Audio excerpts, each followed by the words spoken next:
ছবি আছে কিন্তু যে পালিয়ে গেছে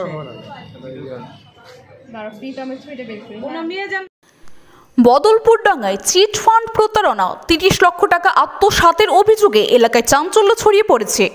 দক্ষিণ দিনাজপুর জেলার বদলপুর ডাঙ্গা অঞ্চলে একটি বেসরকারি চিট ফান্ড সংস্থার বিরুদ্ধে 30 লক্ষ টাকার বেশি প্রতারণার অভিযোগ উঠেছে। প্রতারিত আমানতকারীদের দাবি, সাথী নামে এই সমিতি 5 বছর ধরে চলছিল। তবে চলতি বছরে মহালয়ার দিন টাকা ফেরতের প্রতিশ্রুতি না রাখায় ক্ষুব্ধ গ্রাহকরা বালুরঘাট থানায় অভিযোগ জানাতে গেলে পুলিশি অসহযোগিতার অভিযোগও করেন তারা।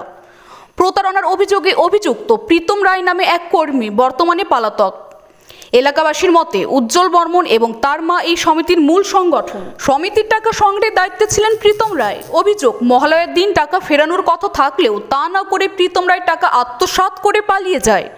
আমানতকারীরা আরও জানিয়েছেন, উজ্জ্বল বর্মন বর্তমানে সমস্ত অভিযোগ অস্বীকার করেছেন। কিন্তু আমানতকারীদের দাবি, উজ্জ্বল বর্মন এবং তার মা এই প্রতারণার মূল পরিকল্পনাকারী। এলাকাবাসী আরও জানায়, আগামী 2 দিনের মধ্যে উজ্জ্বল বর্মনের বিয়ে হওয়ার কথা রয়েছে।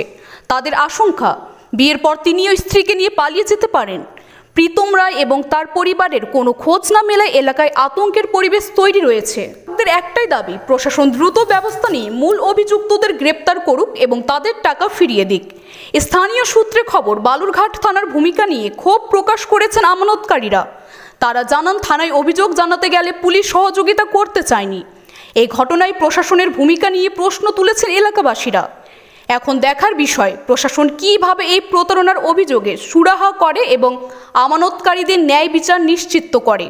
কেস কভারে কি করবা দেখে নিব, পুলিশ আমার পকেটে আছে। কে উজ্জ্বল বর্মন? কে উজ্জ্বল বর্মন? যে মেন যে সমুদ্রের মালিকটা চালাচ্ছে সেই উজ্জ্বল বর্মন। ও তো এখানে এসে ঘুরে যাচ্ছে। অবশ্যই যুক্ত আছে, না হলে এরকম একটা এত বড় সাহস কি করে ও পায়?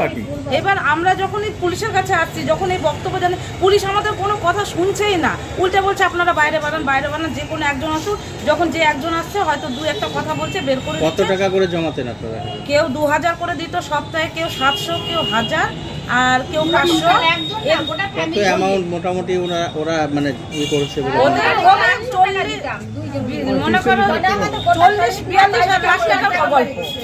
এখন ওরা কি বলছে, টাকা দিবে? এখন ওরা বলছে টাকা দিতে পারবো না, কি করবা আমি দেখে নিব, পুলিশও কিছু করতে পারবে না। কবে টাকা দেওয়ার কথা ছিল? আপনারা কি টাকা চাইছেন?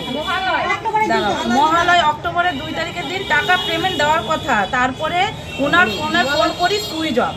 তারপরে ওনার বাড়িতে ঘেরাও করা হয়। যে মেন পালিয়েছে সে তো মানে পালিয়ে গেছে। এবার যে মেন যে সমিতিটা চালায় উনি আছে, উনাকে ধরেছে। এখনো বলছে আমি এই দলে নাই। তাহলে সমিতির নাম কি? সমিতির নাম সাথী। ও দলে নেই বলছে, তাহলে সেটা আমাদেরকে আগে জানাননি। আপনার নাম? আমার নাম প্রিয়া বিশ্বাস।